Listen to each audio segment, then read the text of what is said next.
Joel Diaz, saw you in camp with Tim Bradley maybe early August. By your admissions, he wasn't, as sharp, Tell me about how those early camp days were and how he's progressed. Well, those early days were a little tough. The fact that we had to focus on him establishing his balance. He was a little bit off balance due to certain things.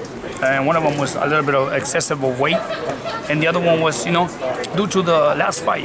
He was a little bit off. But coming into the training early, that was our main concern.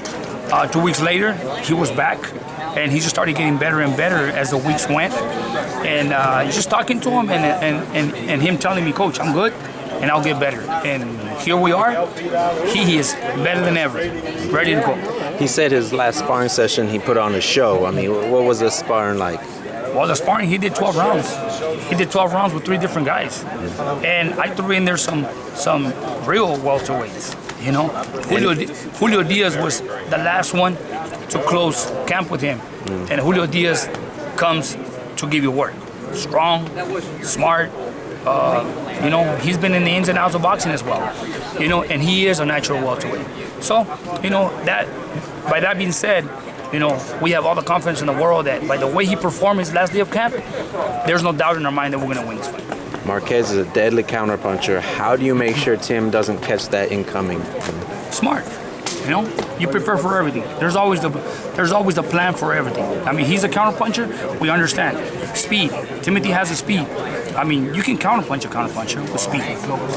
Okay, what are Tim's biggest strengths, though? What do you want to see him utilize in this fight, take advantage of? Execute Marquez's plan. Don't fall into his plan. He has to establish his own plan and maintain it. There's always moments where the fighter goes on his own, and one of the main focuses that we got is stick to your plan and execute. Marquez, don't let him work. Do you think Marquez, there's going to be a point in the fight if Tim makes it physical enough and gets enough punishment in that he'll make Marquez feel his age? Definitely. That's why we're very aware that round by round, after the rounds go 5, 6 rounds, you're going to see that difference.